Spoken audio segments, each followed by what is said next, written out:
tunjukkan saya tokoh Wahabi, apa yang dilakukannya? Mana negeri kafir yang dibebaskannya? Mana? Tunjukkan saya. Nggak ada. Dia kalau berkuasa, apa yang dia lakukan? Kalau dia punya kekuasaan, apa yang akan dia lakukan? Ketika dia berkuasa, ada muazzin sebelum azan, innallaha wa malaikatahu yusalluna 'alan nabi. Dilarangnya. Jangan baca innallaha wa malaikatahu. Bid'ah. Yang azan ini buta. Setiap azan dia innallah, dipancung kepalanya. Di mana bisa kami tengok? Judul kitabnya Fitnatul Wahhabiyah. Fitnah Wahabi. Yang menulisnya namanya Syekh Ahmad Zaini Dahlan, mufti mazhab Syafi'i di Makkah.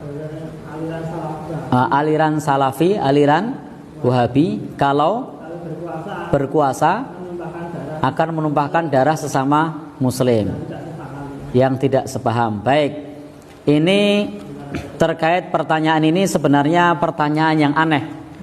Kenapa pertanyaan yang aneh?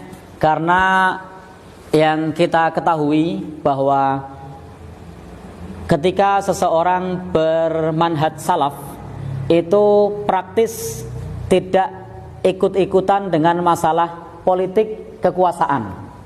Bagaimana mungkin dia akan berkuasa sementara tidak membahas yang terkait dengan masalah kekuasaan. Bahkan kita tidak akan menemukan kajian mereka yang terkait dengan masalah menggulingkan penguasa. Bahkan di kelompok mereka itu jangankan menggulingkan, ngerasani penguasa saja itu tidak boleh. Silakan nanti ketemu dengan saudara-saudara kita yang ngaji manhaj salaf. Mereka itu untuk mencela penguasa saja tidak boleh. Jadi mereka itu mencela penguasa saja tidak boleh. Bahkan mereka itu sangat taat kepada pemerintah.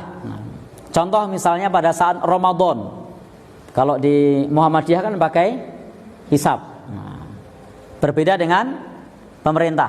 Kalau salaf enggak, mereka akan ikut dengan keputusan pemerintah.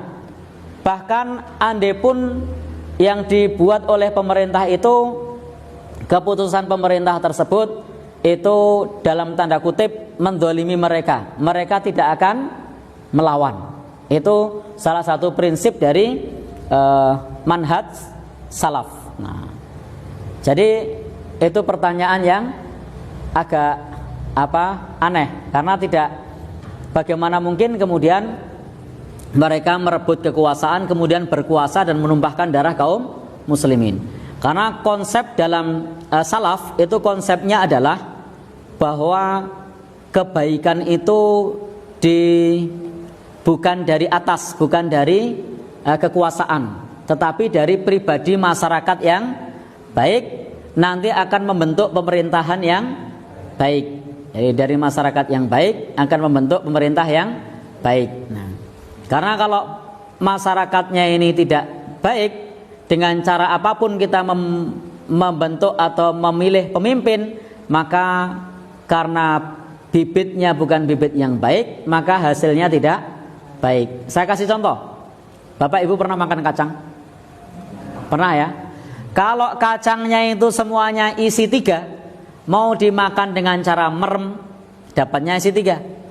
Dengan cara terbuka, dapatnya isi 3. Diambil pakai tangan kanan, dapatnya isi 3. Diambil pakai tangan kiri, makanya tetap tangan kanan, dapatnya tetap isi 3. Nah, karena semua bibitnya kacangnya baik. Nah, tapi kalau kemudian kacang ini kopong-kopong, gombong-gombong, mau dilihat dengan merem, diambil dengan merem, kopong, melek, kopong, tangan kanan, kopong, tangan kiri, kopong.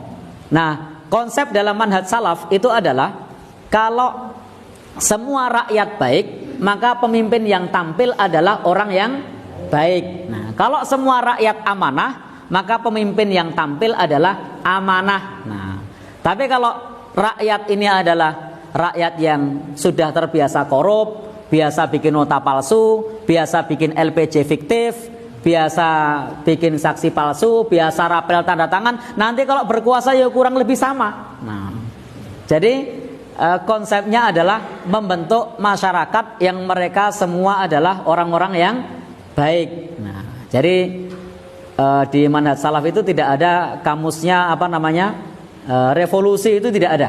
Nah, nanti silahkan baca salah satu buku pedoman yang biasa dipakai, misalnya kitab Ushulus Sunnah yang dipakai oleh Imam Ahmad rahimallahu, yang ditulis oleh Imam Ahmad rahimallahu taala. Di situ tidak boleh bagi kita untuk memerangi penguasa yang sah. Nah, kalau kemudian Bapak dan saudara yang berbahagia yang dirahmati Allah Subhanahu wa taala, terkait mengenai masalah Wahabi, saya tidak paham apa yang dimaksud dengan Wahabi. Nah, jadi silahkan nanti teman-teman, bapak-bapak dan saudara yang berbahagia yang dirahmati Allah Subhanahu wa taala, karena Wahabi ini lebih kepada stigma, bahkan hampir-hampir nyaris tidak kita temukan organisasi yang namanya Wahabi. Kalau misalnya ada, itu terdaftar di Kementerian Hukum dan HAM kapan, berdiri tahun berapa, itu tidak ada.